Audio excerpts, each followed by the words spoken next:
प्रथम स्कंद अध्याय 4 श्री नारद का प्राकट्य।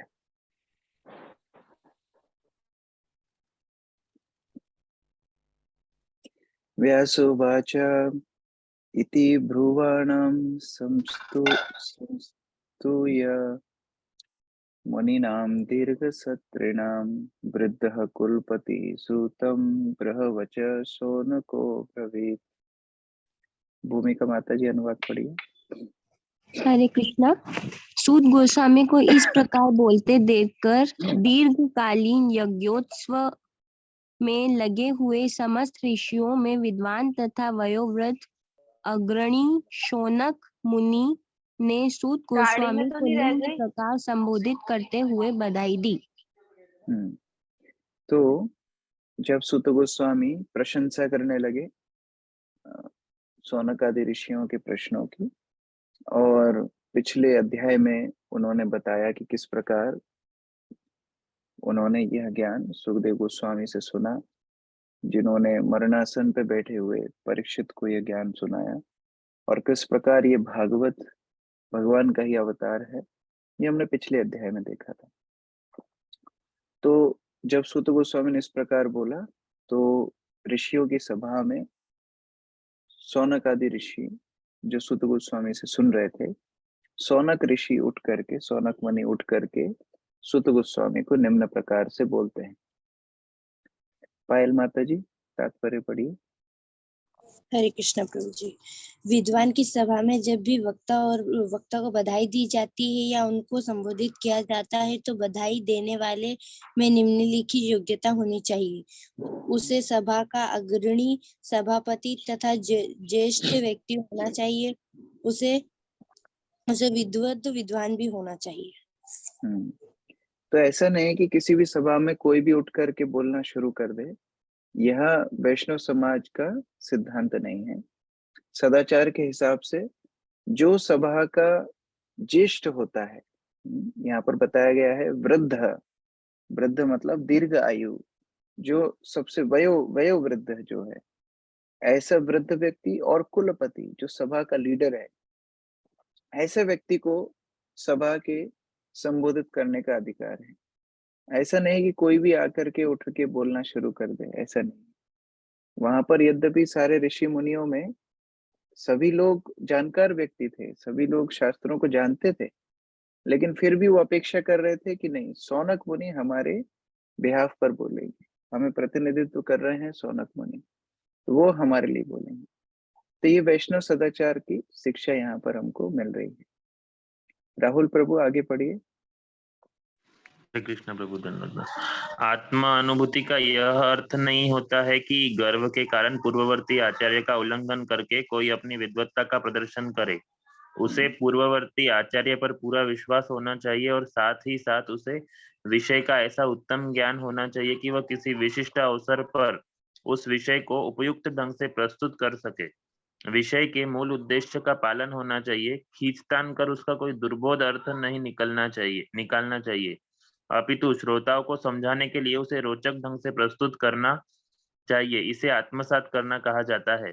सभा के अगुआ शौनक ऋषि ने वक्ता श्री सूत गोस्वामी के महत्व का यथाधितम तथा यथामति कहकर अनुमान लगा लिया था, अतएव परम प्रसन्न होकर वे उन्हें बधाई दे रहे थे। ऐसे व्यक्ति से कभी नहीं सुनना चाहिए जो मूल आचार्य का प्रतिनिधित्व न करता हो। अतएव इस सभा को वक्ता तथा श्रोता दोनों ही प्रामाणिक थे, जिसमें श्रीमद् भागवतम को दूसरी बार सुनाया जा रहा था। भागवत के ऐसे मानक वाचन से वास्तविक उद्देश्य को बिना किसी कठिनाई के स्थिर रखा जा सकता है। ऐसी स्थिति उत्पन्न किए बिना बाह्य प्रायोजनों के लिए भागवत का वाचन वक्ता तथा श्रोता दोनों के लिए व्यर्थ का श्रम है। हरे कृष्ण। तो जब किसान खेती बोता है तो दोनों ही महत्वपूर्ण है। एक तो जमीन अच्छी होना चाहिए, दूसरा बीज भी अच्छा होना चाहिए। दोनों ही। जमीन बहुत अच्छी है लेकिन बीज अच्छा नहीं है तो फसल नहीं होगी। बीज बहुत अच्छा है लेकिन जमीन अच्छी नहीं है तो भी फसल नहीं होगी। तो अगर श्रोता और वक्ता दोनों में से कोई एक भी प्रमाणित नहीं है तो भागवत का वाचन क्या हो जाएगा, व्यर्थ का श्रम हो जाएगा। लेकिन दोनों को प्रमाणित होना जरूरी है। वक्ता के गुण हमने पिछले अध्याय में भी देखे थे, किस प्रकार प्रभुपाद ने बताया था कि वक्ता निष्पाप होना चाहिए, परंपरा में होना चाहिए, अनुभवी होना चाहिए।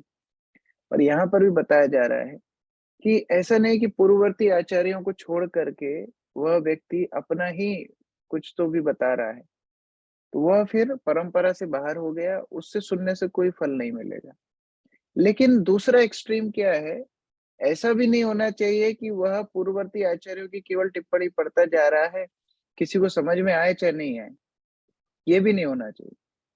प्रभुपाद ने जो इस्कॉन में भागवतम क्लास का सिस्टम बनाया, वो इसीलिए बनाया। प्रभुपाद चाहते तो केवल उन्हीं के प्रवचन ऑडियो चलवा सकते थे, प्रभुपाद चाहते तो उन्हीं के परपट को केवल पढ़ के आप अगले पे चले जाइए, उसको ये सिद्धांत स्थापित कर सकते थे। लेकिन प्रभुपाद ने बोला नहीं, हर मंदिर में स्थानीय भक्तों को प्रवचन देना है। इसका जरूरी क्यों है? क्योंकि देश काल पात्र के हिसाब से वहां के स्थानीय भक्त उस विषय को वहां के लोगों के अनुरूप समझाने का प्रयास करते हैं। तो इसी को साक्षात्कार या रियलाइजेशन बोलते हैं, रियलाइज्ड। ऐसा नहीं कि एज इट इज पढ़ के और बस सुनाना, ये सिद्धांत नहीं होता है। प्रभुपाद बोल रहे हैं विषय के मूल को एज इट इज रखना है, यथारूप रखना है, लेकिन ऐसे ढंग से प्रस्तुत करना है जिससे लोग समझ सके, उनकी रुचि बढ़े। तो ये जो हम लोग प्रचार करते हैं, इसके लिए बहुत विशेष सिद्धांत प्रभुपाद यहाँ पर दे रहे हैं कि परंपरा का मैसेज भी एज इट इज रहना चाहिए और लोगों के लिए रुचिकर भी होना चाहिए। दोनों तरह से यह प्रचारक के लिए बहुत महत्वपूर्ण शिक्षा है। शौनक उवाच सूत सूत महाभागा वेदनो वदस्तां वर कथां भगवतीं पुण्यं यदा भगवाक्षुका भगवान शुका।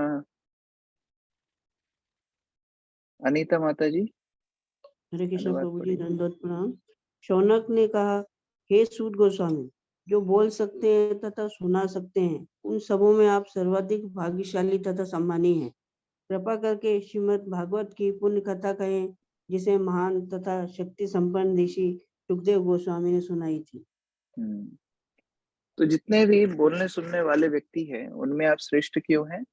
क्योंकि आप सुनते हैं केवल कृष्ण कथा और बोलते हैं केवल कृष्ण कथा। आगे यह सुखदेव गोस्वामी भी द्वितीय स्कंद में बताएंगे किस प्रकार जो कृष्ण कथा नहीं सुन रहा है, उसके कान तो सांप के बिल के समान है, उसके फेफड़े केवल जो भेकी होती है, जो लोहाकार हवा भरने के लिए इस्तेमाल करता है, उसके समान केवल फूल रहे हैं और सांस छोड़ रहे हैं, उनका कोई अर्थ नहीं। इंद्रियों की सार्थकता है जब वो भगवान के गुणगान में लगे। तो कृपया करके आप जिन्होंने इस भागवत को आत्मसार किया है, ऐसे भागवत को आप हमको सुनाइए। तात्पर्य सुजाता माता जी। हरे कृष्णा। शौनक गोस्वामी प्रसन्नता के कारण सूत गोस्वामी को 2 बार सूत सूत संबोधित करते हैं, क्योंकि वे स्वयं तथा सभा के सारे लोग सुखदेव गोस्वामी द्वारा कहे गए श्रीमद् भागवत के पाठ को सुनने के लिए उत्सुक थे। वे किसी ऐसे नकली व्यक्ति से नहीं सुनना चाहते थे जो निजी स्वार्थ के लिए अपने ही ढंग से व्याख्या करे। हरे कृष्ण। तो अनेक बार प्रभुपाद एक ही सिद्धांत को बता रहे हैं कि किस प्रकार से वक्ता से सुनने के लिए भी श्रोता को उत्सुक होना चाहिए। अगर श्रोता उत्सुक नहीं रहेगा तो वक्ता उतना बताएगा ही नहीं। हो सकता है वक्ता के पास बहुत कुछ हो बताने के लिए, लेकिन जब श्रोता उत्सुक होता है तब वक्ता अपने साक्षात्कारों के पिटारे खोल करके श्रोता को आध्यात्मिक ज्ञान देता है। तो उस प्रकार से जितना श्रोता उत्सुक होगा उतना ही वक्ता आगे बता पाएगा। तो यहाँ शौनक बता रहे सुत सुत महाभागो, इतना उत्साह के साथ बोल रहे हैं कि सूत गोस्वामी बताइए, हम आपसे सुनना चाहते हैं। तो उस प्रकार के उत्साह को देख करके सूत गोस्वामी भी बहुत प्रसन्न हो जाते हैं। कस्मिन् युगे प्रवृत्तेयं स्थाने वा केन हेतुना कुतः संचोदितः कृष्ण कृतवान् संहितां मुनि। मुकुल प्रभु। हरे कृष्णा प्रभु। यह कथा सर्वप्रथम किस युग में तथा किस स्थान में प्रारंभ हुई और किस कारण इसे प्रारंभ किया गया, महामुनि कृष्ण द्वैपायन व्यास ने इस साहित्य ग्रंथ को संकलित करने की प्रेरणा कहाँ से प्राप्त की? तो बहुत उत्सुकता के साथ वो बोल रहे हैं कि ये ग्रंथ तो हमने कभी सुना ही नहीं। हमने इतना कुछ पढ़ा, इतने यज्ञ किए, सब कुछ किया, लेकिन ये ग्रंथ कहाँ से आया? ये भागवत कहाँ से आया? कब आया? किसने लिखा? आपने बोला व्यासदेव ने लिखा, तो इन्होंने कब लिखा? इनको किसने प्रेरणा दी? तो उस प्रकार से उत्साह के साथ वह प्रश्न पूछने लगे, जिज्ञासा अपनी आगे रखने लगे। विनीत प्रभु, तात्पर्य पढ़िए। हरे कृष्ण प्रभु जी, दंडवत प्रणाम।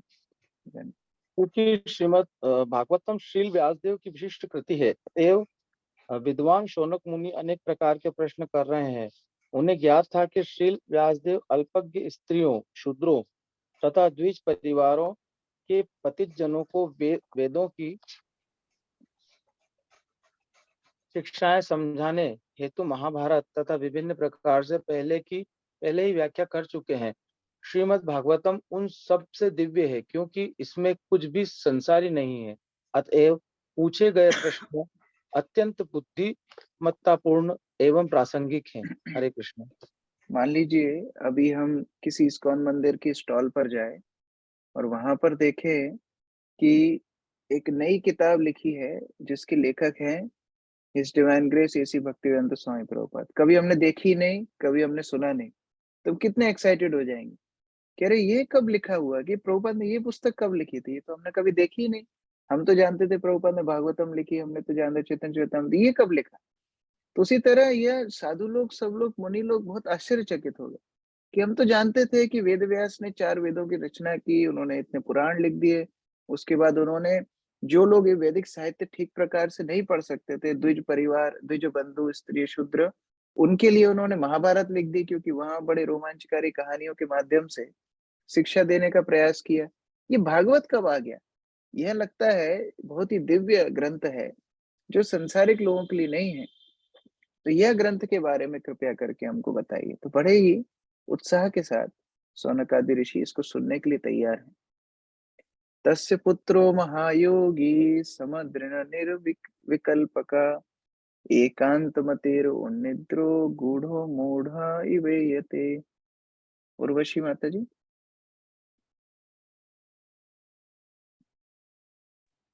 हरे कृष्ण प्रभु, दंडवत प्रणाम। उनका व्यासदेव का पुत्र, परम भक्त, समदर्शी ब्रह्मवादी था, जिनका मन सदैव ब्रह्मवाद में केंद्रित रहता था। वह संसारी कर्मों से परे था, लेकिन प्रकट न होने के कारण अज्ञानी जैसा लगता था। हरे कृष्ण। तो अभी यहाँ सुखदेव गोस्वामी के बारे में बात कर रहे हैं कि शौनकादि ऋषि बोलते हैं, हमने तो सुना था कि व्यासदेव का पुत्र था और वो बड़ा बड़ा भक्त था, बड़ा विरक्त था, समदर्शी था, उसका मन हमेशा ब्रह्म में केंद्रित रहता था। तो ऐसा परम विरक्त भक्त के बारे में आप सुनाइए।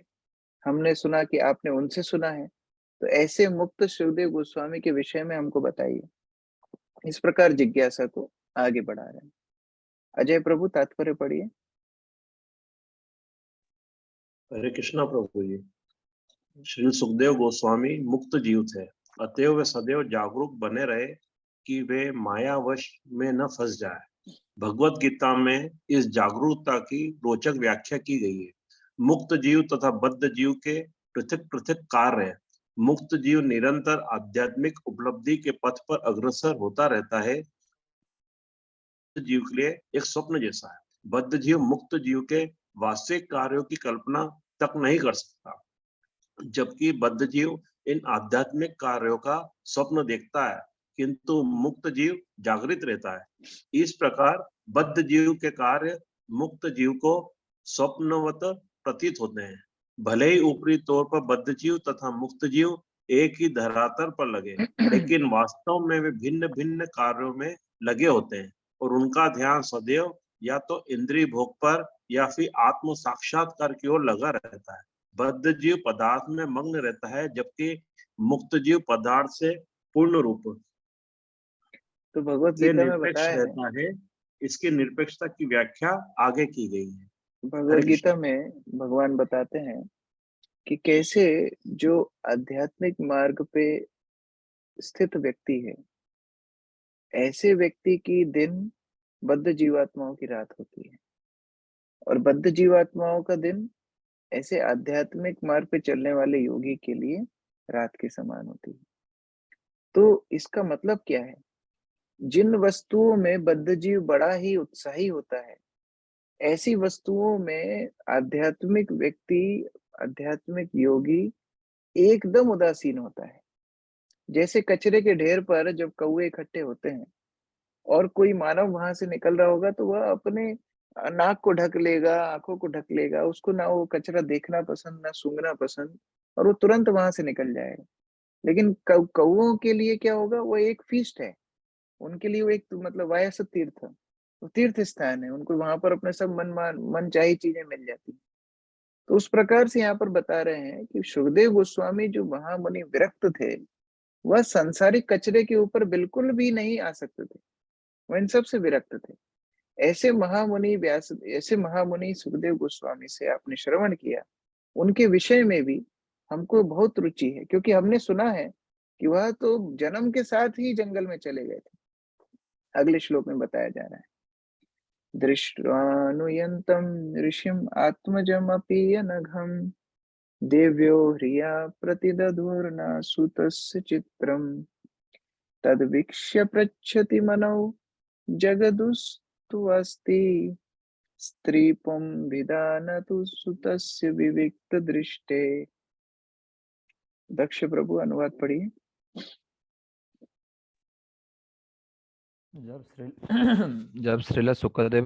श्रील व्यासदेव अपने पुत्र के पीछे पीछे जा रहे थे तो नग्न स्नान करती सुंदर तरुणियों ने वस्त्रों से अपने शरीर ढक लिए। यद्यपि व्यासदेव स्वयं नग्न न थे, लेकिन जब उनका पुत्र वहीं से गुजरा था तब उन्होंने वैसा नहीं किया था। मुनि ने इसके बारे में पूछा तो तरुणियों ने उत्तर दिया कि उनका पुत्र पवित्र है, और जब वो उनकी ओर देख रहा था तो उसने स्त्री तथा पुरुष में कोई भेद नहीं माना, लेकिन मुनि ने तो भेद मान रहे थे। तो यहाँ पर एक उदाहरण दे रहे हैं सौनक आदि ऋषि। वह बता रहे हैं कि कैसे, किस प्रकार सुखदेव गोस्वामी पूर्ण रूप से विरक्त थे, उसका उदाहरण दे रहे हैं कि जन्म के बाद ही जब सुखदेव गोस्वामी वन की ओर चलने लगे तो पीछे व्यासदेव चिल्ला रहे थे कि पुत्र वापस आ जाओ, पुत्र वापस। व्यासदेव भी पीछे पीछे जा रहे। तो एक स्थान पर एक पानी के जलाशय में कुछ सुंदर तरुणियां वहां पर स्नान कर रही थी, और जब सुखदेव गोस्वामी वहां से निकले तो वह जिस प्रकार यथावत स्नान कर रही थी वैसे ही स्नान करती रही। लेकिन जैसे ही पीछे व्यासदेव आए तो व्यासदेव को देख करके उन्होंने अपने शरीर को ढक लिया। अब प्रश्न ये था कि सुखदेव गोस्वामी तो युवा थे, ऐसे सुखदेव गोस्वामी को देख करके तो स्त्रियों ने अपने आप को ढका नहीं, और व्यासदेव जो उनको दादाजी की उम्र के थे उनको देख करके क्यों ढक लिया? क्योंकि स्त्रियों के पास एक विशेष गुण होता है, वह देख करके समझ सकती है कौन कामुक इच्छा से देख रहा है या कौन भेदभाव की इच्छा से देख रहा है। वह देख पाती, और वह यह भी समझ पाती है कि कौन इन सब से ऊपर है।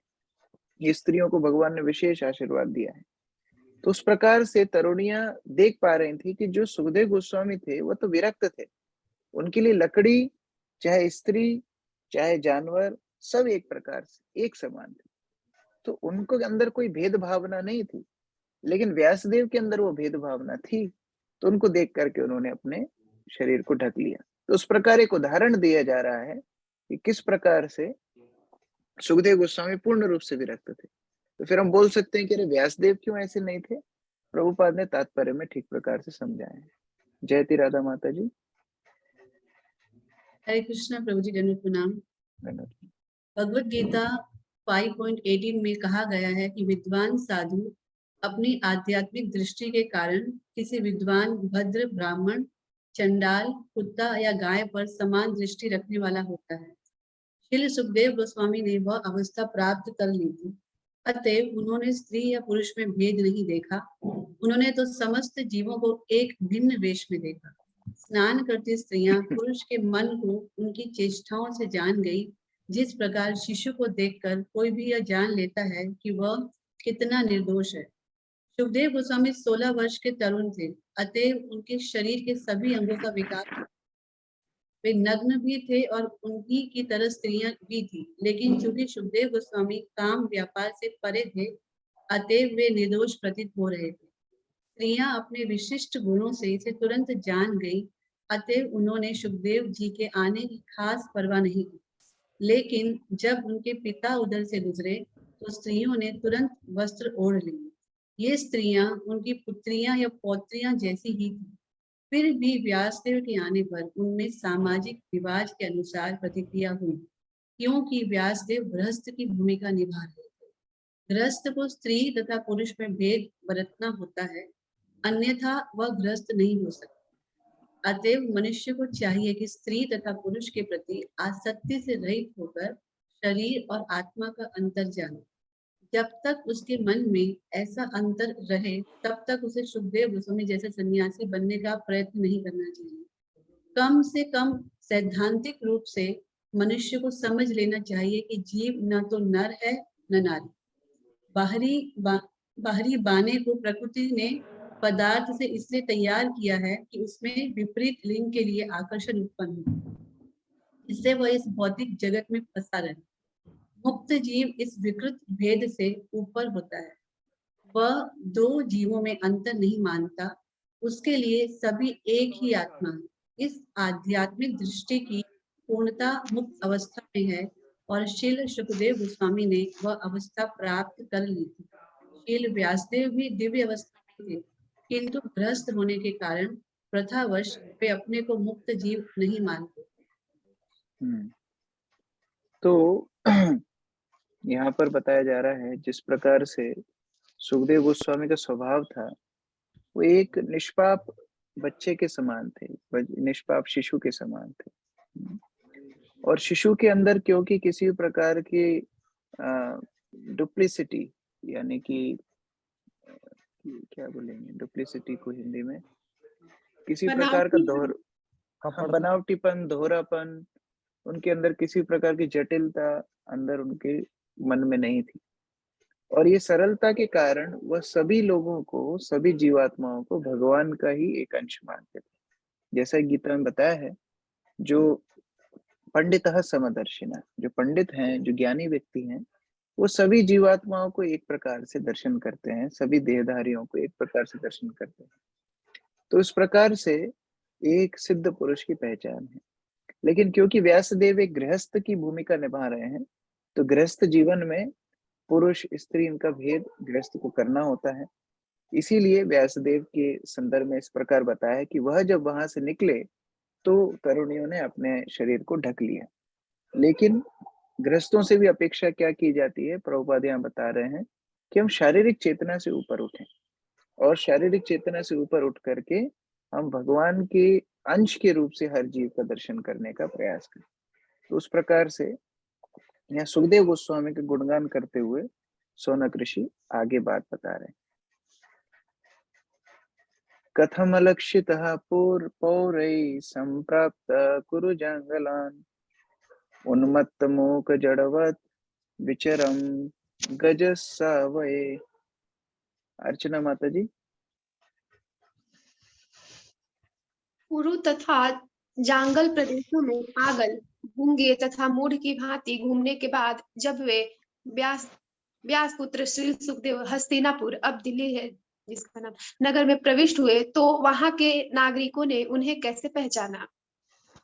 तो उनका एक और प्रश्न, उनकी एक और जिज्ञासा थी कि ऐसे अवधूत जिनके वस्त्र नहीं पहने हैं, जिनको स्त्री पुरुष का भेद ही नहीं है, जो एक प्रकार से दूर से देखने में पागल जैसे प्रतीत होते हैं, ऐसे सुखदेव गोस्वामी जब हस्तिनापुर में आए होंगे, क्योंकि परीक्षित तो हस्तिनापुर के राजा थे, तो इस ऐसे सुखदेव गोस्वामी जब हस्तिनापुर में आए होंगे तो लोगों ने उनको पहचाना कैसे? कैसे वो ये समझ गए कि ये बहुत ही सिद्ध व्यक्ति है? यह भी बहुत बड़ी बात है। मान लीजिए कोई सभा में हम लोग बैठे हो और एक कोई नग्न लड़का अंदर आ जाए, तो क्या हम वास्तव में पहचान पाएंगे कि ये बहुत सिद्ध व्यक्ति है? तो ये एक जिज्ञासा थी कि कैसे उनने पहचाना उस प्रकार से। हरिप्रिया माता जी, तात्पर्य पढ़िए। हरे कृष्ण, दंडवत प्रणाम प्रभु जी। आधुनिक दिल्ली नगर पहले हस्तिनापुर कहलाता था, क्योंकि इसकी स्थापना पहले राजा हस्ती ने की थी। मुनि को देखकर नहीं अपितु सुनकर पहचाना जाता है। मनुष्य को चाहिए कि साधु या मुनि के पास दर्शन के लिए नहीं अपितु सुनने के लिए जाए। यदि वह साधु के वचनों को सुनने के लिए तैयार ना हो तो जाने से कोई लाभ नहीं है। शुकदेव गोस्वामी साधु थे और वे भगवान की दिव्य लीलाओं के विषय में प्रवचन कर सकते थे। उन्होंने साधारण नागरिकों की शंकों को संतुष्ट नहीं किया। उन्होंने कभी जादूगर जैसी जादूगरी दिखाने का प्रयास नहीं किया। तो श्रील प्रभुपाद बड़े नाराज होते थे जब लोग उनके पास जाकर के पूछते थे कि स्वामी जी आप कैसे हैं।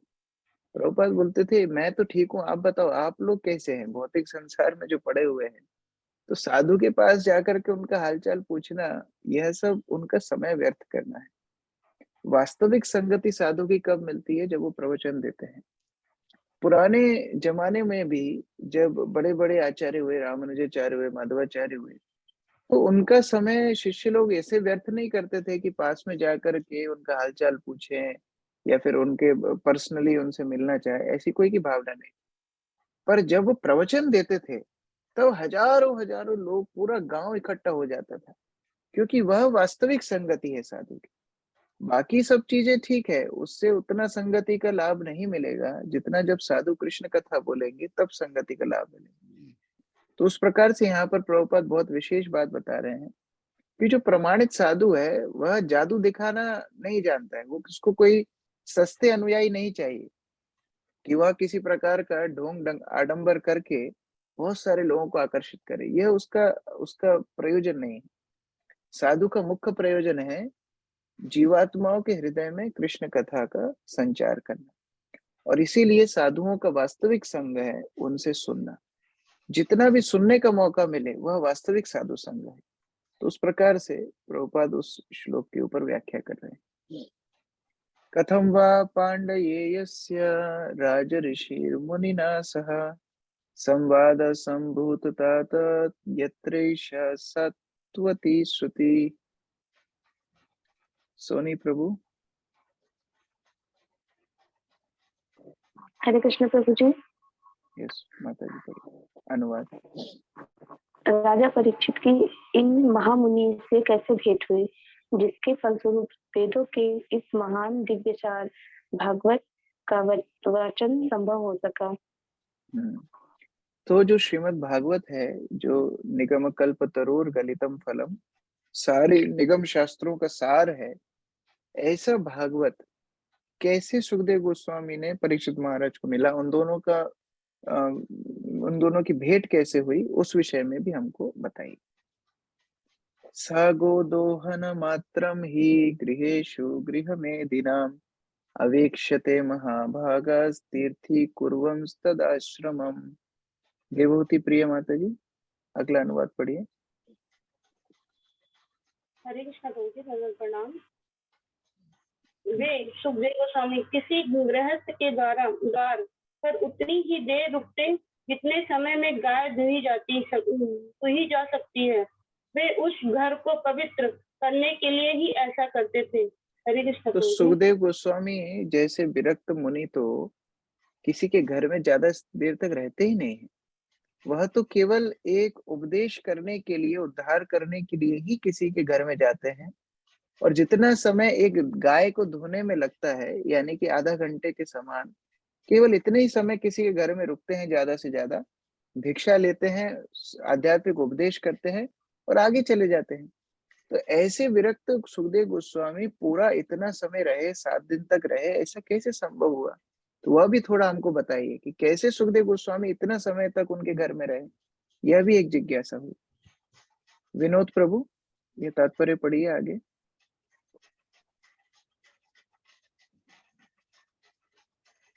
अनम्यूट कीजिए।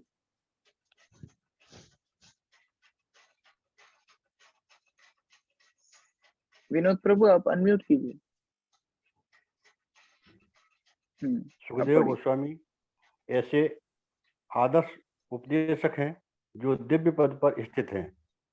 जो लोग संन्यास आश्रम में हैं और भगवान के संदेश का उपदेश देने के लिए प्रतिबद्ध हैं, उनके कार्यों से उन्हें ये सीखना चाहिए कि दिव्य ज्ञान प्रदान करने के अतिरिक्त ग्रस्तों से उनका कोई सरोकार नहीं है।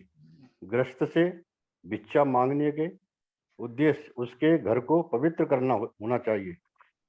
जिस मनुष्य ने संन्यास ग्रहण कर लिया है, उनको चाहिए कि वे ग्रस्त को सांसारिक सभ्यता से आकर्षित होकर सांसारिक मनुष्यों का गुलाम न बन जाए। जो मनुष्य संन्यास आश्रम ग्रहण कर चुकता है, इसके लिए ऐसा करना विषपान तथा आत्महत्या से भी अधिक घातक है। तो संन्यास का अर्थ ही है भौतिक विषयों को छोड़ के जब व्यक्ति अपने पूर्ण रूप से समर्पण करने का प्रयास करता है, उसको संन्यास बोलते हैं। लेकिन पुनः अगर वो गृहस्थों के घर पे जाकर के विषय वस्तुओं को देख करके आकर्षित हो जाए, तो प्रभुपाद उसको आत्महत्या के समान बता रहे हैं। तो इस प्रकार से संन्यास आश्रम के लिए भी यहाँ उपदेश दिया गया है कि अगर कोई संन्यास आश्रम में है, तो उन्हें गृहस्थ के घर पे केवल उनके आध्यात्मिक उन्नति के लिए जाना है, ना कि उनके विषय वस्तुओं को देख करके आकर्षित हो जाना है। अभिमन्यु सुतं सुत प्राहुर्भागवतोत्तमं तस्य जनमहाश्चर्यं कर्माणि च गृहीणिनः। राजीव प्रभु अनुवाद पढ़िए अगला। हरे कृष्ण प्रभु जी, दंडवत प्रणाम। कहा जाता है कि महाराज परीक्षित उच्च कोटि के भगवत भक्त थे और उनके जन्म तथा कर्म अत्यंत आश्चर्यजनक थे। कृपया उनके विषय में हमें बताएं। तो महाराज परीक्षित भी, जैसा कि हमने पहले चर्चा की, श्रोता और वक्ता दोनों ही विशेष हैं इस कथा, दोनों ही बहुत विशेष। सुखदेव गोस्वामी के विषय में बताया किस प्रकार वो विरक्त थे, किस प्रकार वो पूर्ण रूप से भगवान के विषय में ही डूबे हुए थे। और अभी श्रोता के विषय में ही बताया जा रहा है कि परीक्षित भी कोई साधारण व्यक्ति नहीं है। उनका जन्म कर्म सब कुछ ही बड़ा ही आश्चर्यजनक था। जन्म कैसे आश्चर्यजनक था? क्योंकि जन्म के समय पर अश्वत्थामा के ब्रह्मास्त्र के प्रकोप से उनकी मृत्यु होने वाली थी, लेकिन स्वयं भगवान ने जाकर के उनके गर्भ में रक्षा की। तो उनका जन्म भी आश्चर्यजनक था। फिर जब उनका जन्म हो गया, बचपन से ही वो केवल और केवल भगवान के ही कार्यकलापों से उनका खेल ही वही था। छोटी-छोटी मूर्तियों से भगवान की वो खेला करते थे और कोई खेल कूद में उनका मन नहीं था, तो उनका बचपन भी आश्चर्यजनक था। बड़े हुए, पांडवों ने उनको राजा बना करके वन में गमन किया, तो उनका राज्य भी बड़ा आश्चर्यजनक था, क्योंकि उनकी भेंट हुई एक गाय से जो पीड़ित गाय थी और एक बैल से जो एक पैर पे खड़ा हुआ था, और कली इनको पीड़ा पहुंचा रहा था। इसी स्कंद में आगे पढ़ेंगे। तो उनके राज्य काल भी बड़ा आश्चर्यजनक था, क्योंकि उन्होंने उस गाय की रक्षा की, उस बैल की रक्षा की, कली को उन्होंने स्थान दिया।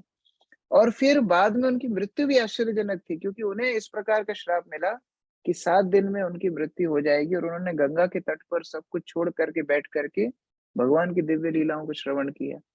तो सभी प्रकार से उनका पूरा जीवन आश्चर्यजनक था। तो ऐसे महान महाराज परीक्षित के विषय में भी हम सुनना चाहते हैं, यह भी हमको आप आगे बताइए। स सम्राट्शयावा हेतु पांडुना मानवर्धन प्रायोपविष्टो गंगायाम अनादृत्याधिराज श्रियम। योगिता माता जी पढ़िए। हरे कृष्ण प्रभु जी, दंडवत प्रणाम। वे एक महान सम्राट थे और उनके पास उपार्जित राज्य के सारे ऐश्वर्य थे। वे इतने वरेण्य थे कि उनसे पांडु वंश की प्रतिष्ठा बढ़ रही थी। और फिर वे सब कुछ त्याग कर गंगा नदी के तट पर बैठकर क्यों आमरण उपासन करने लगे। तो वो एक महान सम्राट थे, उनके पास सभी प्रकार के ऐश्वर्य थे। जो भी व्यक्ति सोच सकता है या नहीं भी सोच सकता है, वह सारे ऐश्वर्य उनके पास उपलब्ध थे। तो कोई बोल सकता है, हो सकता है सब कुछ पांडव छोड़ के गए होंगे और उनका मन नहीं लगता होगा, इसलिए सब छोड़ के चले गए। नहीं, पांडवों ने तो ऐश्वर्य छोड़ा ही, लेकिन उन्होंने एक निपुण उत्तराधिकारी के रूप से उन ऐश्वर्यों का विस्तार किया। एक अच्छा पुत्र कौन है जो पिता के साम्राज्य का विस्तार करे। तो महाराज परीक्षित ने पांडवों के राज्य का विस्तार किया, उनके ऐश्वर्यों की वृद्धि की, उनके नाम की वृद्धि की, उनके वंश की प्रतिष्ठा को और बढ़ाया। तो ऐसे महान शासक परीक्षित महाराज ने क्यों सब कुछ छोड़ करके नदी के तट पर बैठ करके इस प्रकार से श्रवण किया, यह भी हमें सुनने की बड़ी इच्छा है। नमन्ति यत्पाद निकेतमात्मना शिवाय हानि धनानि सत्रवा कथं वीरा श्रियमंगदुष्टजम् युवै शतस्रष्टुमहो सह शुभि। परमवीर प्रभु अनुवाद पढ़िए। हरे कृष्ण प्रभु। वे इतने बड़े सम्राट थे कि उनके सभी शत्रु आकार अपनी भलाई के लिए उनके चरणों पर अपना शीश झुकाते थे और अपनी समस्त संपत्ति अर्पित करते थे। वे तरुण और शक्तिशाली थे और उनके पास अलभ्य राजसी ऐश्वर्य था। तो फिर वे अपना सर्वस्व, यहाँ तक कि अपना जीवन भी क्यों त्यागना चाह रहे थे। तो कई बार कई ब्रह्मचारी जब मंदिर में ज्वाइन करते हैं तो उनसे इस प्रकार के प्रश्न पूछे जाते हैं कि आपके जीवन में ऐसा क्या हो गया, नौकरी नहीं लगी, कि क्या दिक्कत हो गई जो आपने मंदिर में ज्वाइन कर लिया। तो उसी प्रकार से शौनक आदि ऋषियों को भी जिज्ञासा हो रही थी कि सब कुछ इतना अच्छा था, उनके पास पूरे चक्रवर्ती सम्राट, पूरे विश्व के राजा उनके पास आकर के झुकते, तो ऐसे महाराज परीक्षित ने क्यों सब कुछ छोड़ दिया। ये बड़ी आश्चर्य की बात है। शिवाय लोकस्य भवाय भूतये या उत्तम श्लोक परायणा जना जीवन्ति नत्मर्थमासु पराश्रयम् मुमोचु निर्विद्य कुतः कलेवरम्। कौन पढ़ना चाहते हैं अनुवाद? हरे कृष्ण प्रभु जी।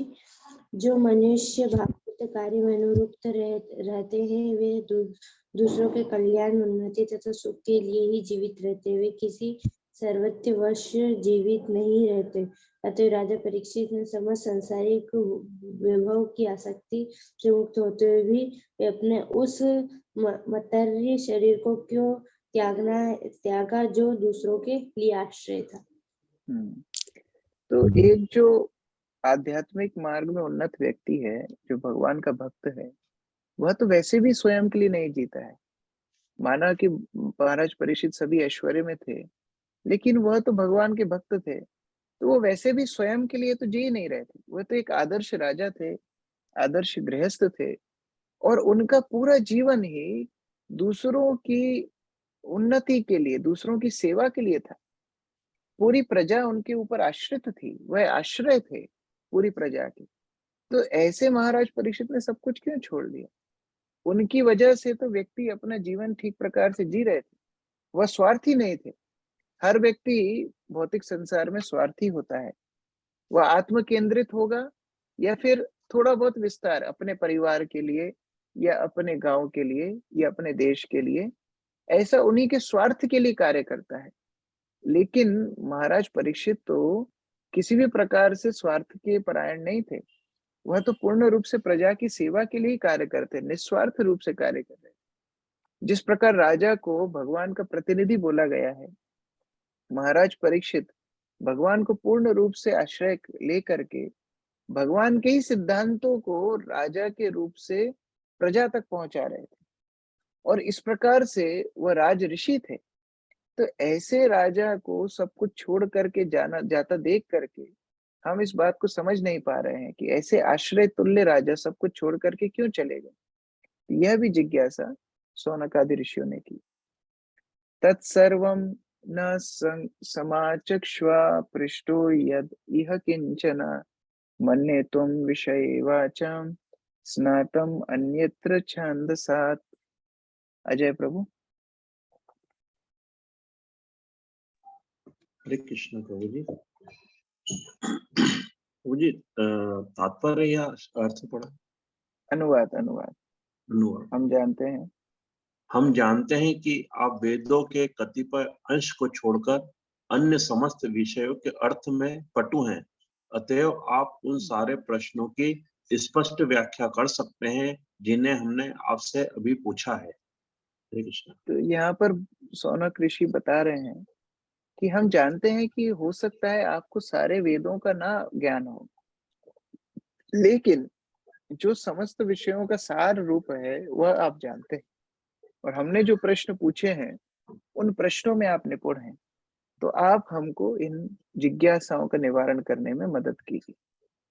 राकेश ठाकुर प्रभु, तात्पर्य पढ़िए।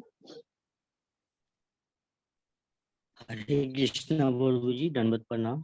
वेदों तथा पुराणों में वही अंतर है जो ब्राह्मणों एवं परिजनों को में होता है। ब्राह्मण वेदों में वर्णित कुछ सकाम यज्ञों को संपन्न करने के लिए होते हैं, लेकिन परिजकारियों या विद्वान उपदेशों का कार्य दिव्य ज्ञान को सर्वों तक पहुंचना होता है।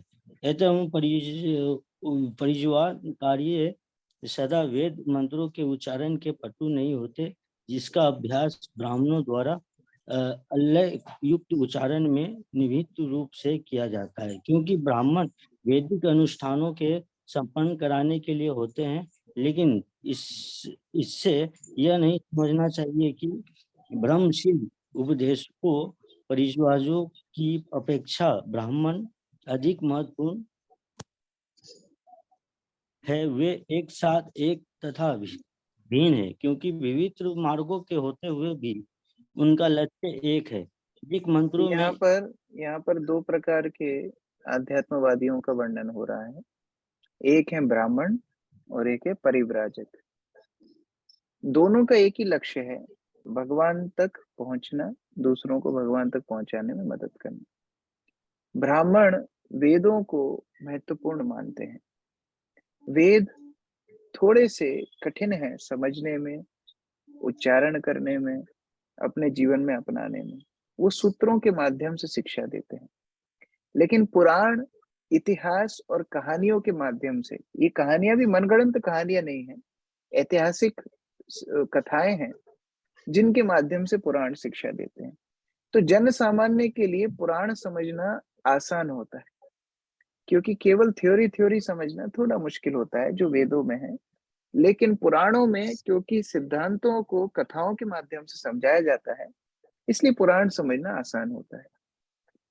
ब्राह्मण वेदों को पाठ करना, उनका उच्चारण करना, उनको लय में एक साथ पाठ कर करके भगवान की उपासना करना, इसमें ज्यादा ध्यान लगाते हैं। परिव्राजक पुराणों में ज्यादा ध्यान लगाते हैं, क्योंकि पुराणों के माध्यम से परिव्राजक अलग अलग जगह विचरण करके जीवात्माओं को भगवान के साथ जोड़ने का प्रयास करते हैं। दोनों का उद्देश्य एक ही है। हो सकता है एक थोड़ा सरल माध्यम हो, एक थोड़ा कठिन माध्यम हो, लेकिन दोनों का लक्ष्य एक ही है। तो उस प्रकार से प्रभुपाद बता रहे हैं कि वेदों और पुराणों में क्या अंतर है, और वेद पढ़ने वाले ब्राह्मणों में और पुराणों को पाठ करने वाले परिव्राजकों में क्या अंतर है। विनीत प्रभु, आगे पढ़िए। हरे कृष्ण प्रभु जी, दंडवत प्रणाम। वैदिक मंत्रों में एवं पुराणों तथा इतिहास में जो कुछ वर्णित है उनमें भी कोई अंतर नहीं है। श्री जीव गोस्वामी के अनुसार माध्यम दिन श्रुति में उल्लेख हुआ है कि संपूर्ण वेद अर्थात साम, अथर्व, ऋग, यजुर, पुराण, इतिहास, उपनिषद आदि परम पुरुष के श्वास से उद्भूत है। अंतर इतना ही है कि समस्त वैदिक मंत्र प्रणव ओमकार से प्रारंभ होता है, और इन मंत्रों का सस्वर पाठ करने हेतु कुछ अभ्यास करना पड़ता है। लेकिन इसका अर्थ यह नहीं है कि श्रीमद् भागवतम वैदिक मंत्रों की अपेक्षा कम महत्वपूर्ण है। इसके विपरीत यह समस्त वेदों का परिपक्व फल है। जैसा कि पूर्व में कहा जा चुका है, इसके अतिरिक्त परम मुक्त पुरुष श्री सुखदेव गोस्वामी स्वरूप सिद्ध होते हुए भी श्रीमद् भागवतम के अध्ययन में लीन रहते हैं। श्री सूत गोस्वामी उन्हीं के चरण चिन्हों का अनुगमन कर रहे हैं, अतएव उनका स्थान रंच मात्र भी कम महत्वपूर्ण नहीं है। भले ही वे वैदिक मंत्रों के सस्वर पाठ में इतने पटु न हो, जो वास्तविक अनुभूति की अपेक्षा अभ्यास पर अधिक निर्भर करता है। तोता रटंत की अपेक्षा अनुभूति अधिक महत्वपूर्ण है। हरे कृष्ण। तो प्रभुपाद बहुत महत्वपूर्ण यहाँ पर एक स्टेटमेंट दे रहे हैं, किस प्रकार से तोते के समान, पैरट लाइक चैंटिंग, तोते के समान पढ़ना सुनाने से ज्यादा महत्वपूर्ण क्या है? अनुभव, साक्षात्कार। किसी भी बात में, किसी भी आध्यात्मिक अनुभूति के बिना उस सिद्धांत को जीवन में उतारना या दूसरों के साथ बताना बहुत ही कठिन है। तो उस प्रकार से वेद और पुराण दोनों एक ही सिद्धांत को बता रहे हैं, अलग अलग ढंग से। उसी प्रकार से ब्राह्मण हो, चाहे यहाँ पर परिव्राजक आचार्य सुखदेव गोस्वामी, सुत गोस्वामी का वर्णन हो रहा है, दोनों का स्तर ही उच्च है, लेकिन उनका मुख्य उद्देश्य क्या है? अपनी आध्यात्मिक अनुभूति से दूसरी जीवात्माओं की मदद करना और उनको भगवान के समीप जाने में सहायता करना। तो यही एकमात्र शास्त्रों का मुख्य उद्देश्य होता है। आगे हम लोग कल पढ़ेंगे, सुत गोस्वामी बोलना शुरू करेंगे कल से, और सुत गोस्वामी उस इतिहास को बताएंगे कि कैसे परीक्षित महाराज और सुखदेव गोस्वामी की भेंट होती है और कैसे सुखदेव गोस्वामी भागवत का पाठ शुरू करते हैं। तो यह हम कल से पढ़ेंगे। हरे कृष्ण। जगत गुरु श्रील प्रभुपाद की जय। समवेत भक्त वृंद की जय। ग्रंथराज श्रीमद् भागवतम की जय। पाठ पूरा हो चुका है। यदि किसी का कोई प्रश्न है तो पूछ सकते हैं। Any question?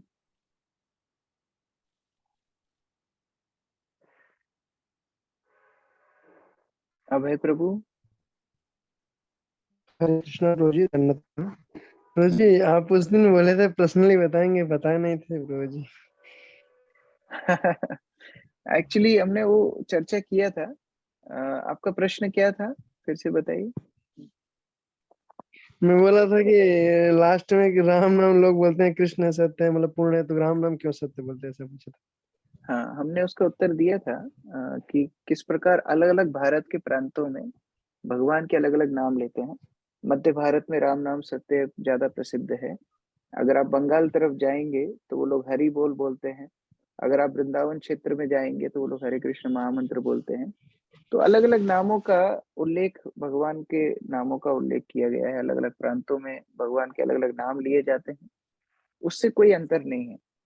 लेकिन हम लोग जो हरि नाम का जाप करते हैं वह अपनी पसंद से ना, जो परंपरा में मंत्र आ रहा है उसका जाप करते हैं। तो जिस प्रकार से हम मेडिकल में जाकर के स्वयं दवाई पसंद नहीं करते हैं, डॉक्टर जो दवाई लिख करके देता है वही दवाई लेते हैं, उसी प्रकार श्री चैतन्य महाप्रभु ने जो हमको हरे कृष्ण महामंत्र दिया है, उस हरे कृष्ण महामंत्र का हम जाप करते हैं। और श्रील प्रभुपाद यहाँ तक भी बताए हैं कि यह हरे कृष्ण महामंत्र में भी राम नाम है, तो हम लोग उस राम नाम को हरे कृष्ण महामंत्र के माध्यम से भी ले सकते हैं। तो उस प्रकार से हमने उस दिन विस्तृत रूप से चर्चा की थी। आप रिकॉर्डिंग भी सुन सकते हैं। मुझे लग रहा है वहाँ 5-7 मिनट से ज्यादा इसी पे चर्चा की थी। फिर विनीत प्रो का भी एक बहुत अच्छा क्वेश्चन मैं इसमें मीटिंग आया में था। चला गया था तो मैं सुन नहीं पाया था। आप एक बार रिकॉर्डिंग में देख सकते हैं, उसमें 2-3 प्रश्न उसके बाद भी आए थे। तो इसी रिकॉर्डिंग कहाँ चर्चा में मिलेगा? रिकॉर्डिंग तो आता नहीं, कहाँ मिलेगा वो? दक्ष संकर्षण प्रो से ले लीजिए। अच्छा ठीक है। तो जी दूसरा प्रश्न ये है कि आप बता रहे थे उस दिन का ही प्रश्न था, बोले पर्सनली मतलब उस टाइम पूछूंगा आपसे। उस दिन का ही प्रश्न था प्रभु जी की, मतलब आप बोल रहे थे वो मैं भी सुना हूँ कि परंपरा में सुनना चाहिए हमको। लेकिन प्रभु जी आजकल के लोगों का तथ्य है कि जिधर भीड़ है, जो लोगों का नाम प्रचार हुआ है, जो लोग बहुत नाम हो चुके हैं, फेमस हो गए हैं, लोग उन पे फोकस करते हैं। मतलब बोलते हैं अरे उनके इतने शिष्य उनके हैं, वो इतने फेमस हो चुके हैं, उतने बड़े प्रचार कर रखे हैं, उनका बहुत कथा में भीड़ लगता है। तो प्रभु जी ऐसा लोगों का बनाती है तो कैसे मतलब उनको बताया जाता है अरे का रास्ता तो एक ही है, मतलब वो भी भगवान की कथा कर, वो भी भगवान से करते हैं, वो भी तो परंपरा में, उनका भी तो कोई गुरु होगा। उसमें 2 विचार हैं। सब्जी मंडी में हमेशा भीड़ ज्यादा लगती है, तो उसका अर्थ ये नहीं सब्जी मंडी में हीरे भी मिल जाएंगे। सब्जी मंडी में आलू बैंगन ही मिलेंगे, आपको स्वर्ण हीरे नहीं मिलेंगे। तो जो लोग सस्ता ज्ञान चाहते हैं उनको वहां जाने दे सकते हैं। और दूसरी बात इसमें यह भी है कि देखिए, लोगों का ज्ञान, लोगों की अनुभव अपने ही क्षेत्र तक सीमित है। वो लोग सोचते हैं कि हमारे गांव में कोई एक पंडित आते हैं जिनकी कथा में 10,000 लोग आते हैं, तो देखो कितनी बड़ी बात है। लेकिन वो 10,000 लोग घर पे जाकर के क्या करते हैं, कुछ भी परिवर्तन उनके जीवन में नहीं आता है। लेकिन श्रील प्रभुपाद के प्रचार के माध्यम से पूरे विश्व में कृष्ण भावनामृत का प्रचार हो रहा है, जीवन में परिवर्तन हो रहा है, जिसकी कल्पना भी नहीं कोई कर सकता है। एक भी संस्था आप बताइए जिसके केंद्र 200 से ज्यादा देशों में हो और सभी जगह पर अनुयायी अपनी गंदी आदतों को छोड़ चुके हैं, 16 माला का जप कर रहे हैं, भागवत पठन कर रहे हैं, इस प्रकार से जीवन जी रहे हैं। केवल भीड़ को अनुयायी नहीं बोला जाता है। हमने भी बहुत सारे बचपन में साधु देखे, पानी के पंप से दीक्षा हो रही है, जिधर तक छींटा जाएगा पानी का सबकी दीक्षा हो गई। लेकिन आप सोचिए क्या उनके जीवन में परिवर्तन हुआ? उनके जीवन में कोई सार्थकता मिली? कुछ भी नहीं। तो ऐसे पानी के छींटे लेने के लिए किसी को जाना है तो वो जा सकता है, वो कोई बड़ी बात नहीं है, वो वाटर पार्क हो गया, वो आध्यात्मिक जीवन नहीं है। लेकिन प्रभुपाद की शिक्षाओं का बल देखिए कि आज देश के प्रधानमंत्री, राष्ट्रपति आके प्रभुपाद के नीचे झुक रहे हैं, उनको माला पहना रहे हैं। तो यह एक बहुत बड़ा अभूतपूर्व चमत्कार है कि प्रभुपाद ने लोगों के हृदय को परिवर्तन किया, और वो हृदय को परिवर्तन करने वाले महान सद्गुरु के पास जाकर के ज्ञान को अर्जित करना चाहिए। बाकी यह सब जो जितने भी बड़े बड़े कथाकार हैं या बड़े बड़े तथाकथित गुरु हैं, इनके अनुयायी तब तक ही पालन करते हैं जब तक वो पृथ्वी पे रहते हैं। उनके जाने के बाद कुछ 5-10 साल चलेगा, फिर खत्म हो जाएंगे। लेकिन श्रील प्रभुपाद को ये धराधाम से जाए हुए 50 वर्ष हो गए, और प्रभुपाद के जाने के बाद भी इतने हजारों लाखों लोग कृष्ण भावनामृत में जुड़ रहे हैं। और कैसे लोग जुड़ रहे हैं? जिन्होंने अपनी सारी जीवन शैली को बदल दिया कृष्ण भावनामृत में आकर के। तो इतना बड़ा परिवर्तन जो कर सकता है, उसको और क्या प्रमाण की आवश्यकता है? तो उस प्रकार से जो लोग ऐसा बोलते हैं, उनका मुख्य कारण यह होता है कि उनको नियम पालन नहीं करना। जैसे ही वो इस्कॉन में आते हैं, सबसे पहले सुनते हैं 4 नियम पालन करना है, 16 माला का जप करना है, सुबह जल्दी उठना है और चाय छोड़नी है। जैसे ही यह सब गंभीर बातें सुनते हैं, वैसे ही वो लोग रास्ता अपना काट लेते हैं। दूसरे गुरुओं के पास जाएंगे, वो बोलेंगे आप भी अच्छे, हम भी अच्छे, आपकी आदतें भी अच्छी, जो कर रहे करते रहो, कोई बात नहीं। तो जब ऐसी कथाएं सुनते हैं तो उनको अच्छा लगता है। लेकिन प्रभुपाद बता चुके हैं, हमने पिछले अध्याय में ही पढ़ा था, प्रभुपाद बता चुके हैं कि प्रचारक को केवल अपने श्रोताओं को प्रसन्न करने के लिए नहीं बोलना चाहिए। ये प्रचारक का कार्य नहीं। प्रचारक का कार्य है उनको अपनी अविद्या से बाहर निकालना। यह मुख्य प्रचारक का कार्य है। तो जो भीड़ में जाना चाहते हैं उनको जाने दीजिए। हमारा कार्य है सबको हम एक अवसर दें, सबको हम अवसर दें कि कैसे वो लोग कृष्ण भावनामृत में आए। लेकिन अब उनको आना है कि नहीं, यह उनके भाग्य के ऊपर भी छोड़ना चाहिए। हर कोई व्यक्ति इस कृष्ण भावनामृत में नहीं आ पाता है। भगवान गीता में ही बोलते हैं मनुष्य नाम सहस्त्रेषु। हर व्यक्ति का यह उपलब्धि नहीं है।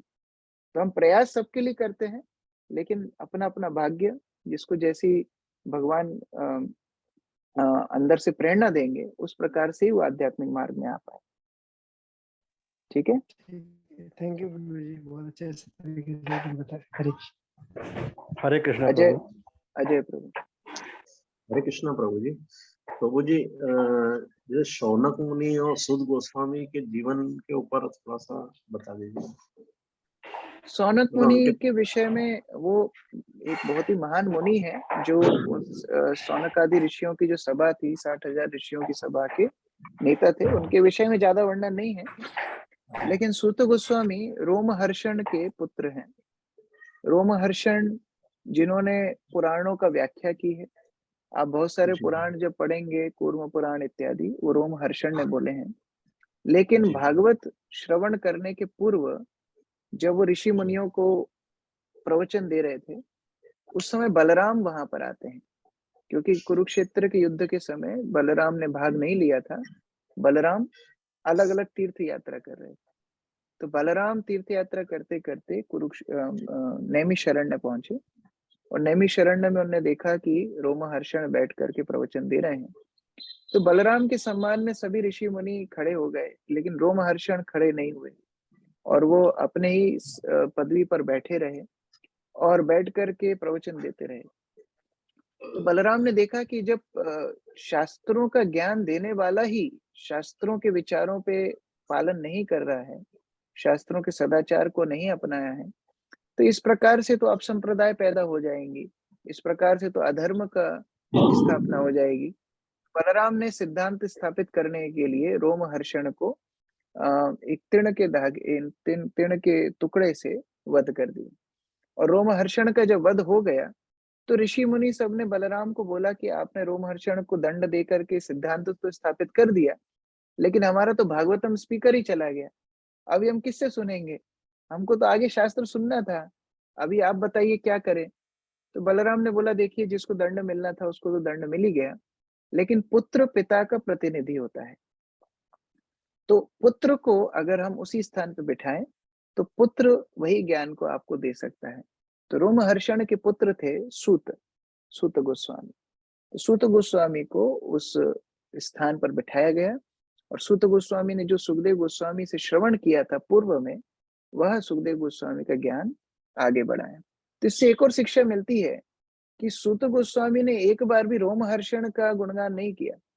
ऐसा नहीं कि पिता की गद्दी पर पुत्र को बैठा दिया, भले ही पुत्र को भी उसी प्रकार से शास्त्रों का अपमान करता हो, नहीं। सूत गोस्वामी सुखदेव गोस्वामी की बात को दोहरा रहे हैं, इसको बोलते हैं विशेष परंपरा। ये गद्दी प्रथा नहीं है कि पिता की गद्दी पे पुत्र को बैठा दिया। तो देखो प्रभु जी, अभी बहुत सारे ऐसे वंश चल रहे हैं जो गद्दी प्रथा पे चल रहे, नहीं, ये गुरु शिष्य परंपरा है। क्योंकि सूत गोस्वामी ने सुखदेव गोस्वामी से श्रवण किया था, इसलिए वह उस स्तर के लायक बने कि वह जाकर के भागवत के ऊपर प्रवचन कर पाए। तो उस प्रकार से सूत गोस्वामी का भी संक्षिप्त इतिहास है और विस्तार में हम लोग बाद में देख सकते हैं कि किस प्रकार से आगे वर्णन आएगा इस कथा का भागवत में, सूत गोस्वामी के विषय में भी आएगा। ठीक है, हरे कृष्ण। जगत गुरु श्रील प्रभुपाद की जय, समवेत की जय, साई गौर प्रेमानंदे। हरे कृष्ण।